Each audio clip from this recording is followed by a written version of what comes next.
বিএসআরের সহযোগিতায় আখের আবাদে ফিরে আইছি। আমি প্রথম সাথী ফসল হিসাবে আখের সাথে বাঁধাকপি চাষ করছি, দ্বিতীয় সাথীর হিসাবে ক্ষীরা চাষ করছি এবং তৃতীয় সাথী ফসল হিসাবে মাসকালাই চাষ করছি। করে আমি বর্তমানে লাভবান হচ্ছি এবং এই বাড়তি কামাই করতেছি। যেন আখ তো আমার থাকলোই, আখ 1 বছর পর যেহেতু টাকা পাবো, আর এই 3টা সাথী ফসলে আমি 2 মাস পর পর টাকা পাই, আমি খুব উপকৃত হচ্ছি এবং আগামীতে এই ফসল আরও ইনশাআল্লাহ আগামীতে বাড়াবো এবং সহযোগিতা পাবো বলে আশাবাদ করছি বিএসআরের সাথে। আগে আমি কুশাল লাগাতাম, 3, 4, 5 বিঘা লাগাতাম। কিছু অসুবিধার জন্য আমরা কুশাল তুলে দিয়েছিলাম। পরে আসে আমাদের কুশালের সাথে সাথী একটা ফসল আমরা পেলাম, এতে বহু লাভজনক পেলাম। আমি ব্যক্তিগতভাবে একটা সাথী ফসল 50 শতক জমিতে আমি লাগাচ্ছি। সাথী ফসল আমার 5 থেকে 7টা ফসল আমার বর্তমান আছে। আমার আছে ফুলকপি, পাতাকপি, তারপরে আমার আছে পেঁয়াজ, রসুন এবং বেগুন আছে, এবার টমেটো আছে। আমার 7টা ফসল আমি এক ভিয়েতে আমি 50 শতক জমিতে আমি 7টা ফসল করেছি। তা আগে যেটা আমার ছিল তার থেকে এরা বর্তমান সাথী ফসল আমার অনেক ভালো পেয়েছি, অনেক আমার লাভজনক পেয়েছি।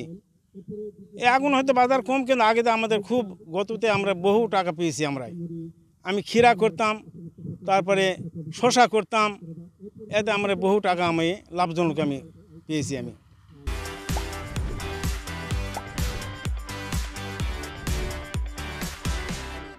বাংলাদেশ সুগার ক্রপ গবেষণা ইনস্টিটিউট চাষিদেরকে আর্থিকভাবে লাভবান করতে এবং তাদের আখের 2 সারির মাঝখানে যে ফাঁকা জায়গা থাকে সেই ফাঁকা জায়গা সুষ্ঠু ব্যবহার নিশ্চিত করতে বিভিন্ন ধরনের প্রযুক্তি উদ্ভাবন করে থাকে। এর মধ্যে সবচেয়ে পপুলার একটা প্রযুক্তি হলো আখের সাথে সাথী ফসল চাষ।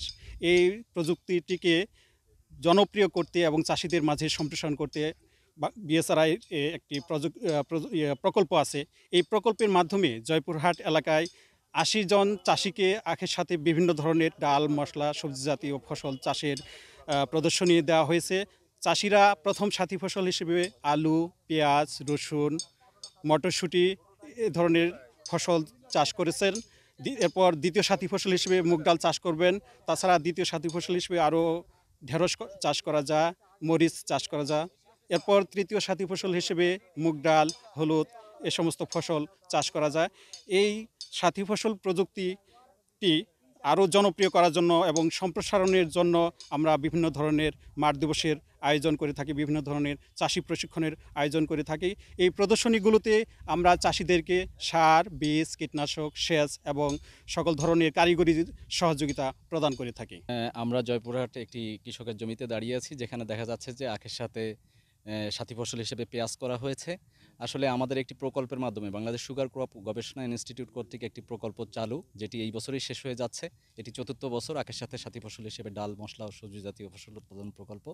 সেই প্রকল্পের অধীনে কৃষকরা আমরা সার, বীজ, কীটনাশক সব ধরনের সহায়তা দিচ্ছি। গত 3 বছর দিয়েছি, কৃষকদের মাঝে ব্যাপক সাড়া ফেলেছে। এবং আপনারা জানেন যে জয়পুরহাট সুগার মিলের চাষিরা এমনি আসলে আগে থেকেই সাথী ফসল করতো, কিন্তু পদ্ধতিগতভাবে না। কিন্তু আমরা এই প্রকল্পের মাধ্যমে তাদেরকে কিন্তু পদ্ধতিগতভাবে আধুনিক প্রযুক্তিতে কিভাবে সাথী ফসল করা যায় সেটি শেখানোর চেষ্টা করেছি এবং গত 3 বছর সফলতার সাথে এই প্রকল্পের কার্যক্রম চলমান ছিল। এই বছরের মাধ্যমে এই প্রকল্পের সমাপ্তি ঘটবে। আমরা আশা করব জয়পুরহাট সুগার মিল আগে যেভাবে চলতো তার থেকে অবশ্যই 1 মাস হলেও বেশি চলবে এই আখের সাথে সাথী ফসল এই আবাদ বৃদ্ধি করার মাধ্যমে, এবং আমরা আশাবাদী যে আগামী দিনে আখের একটা সুন্দর ভবিষ্যৎ অপেক্ষমান।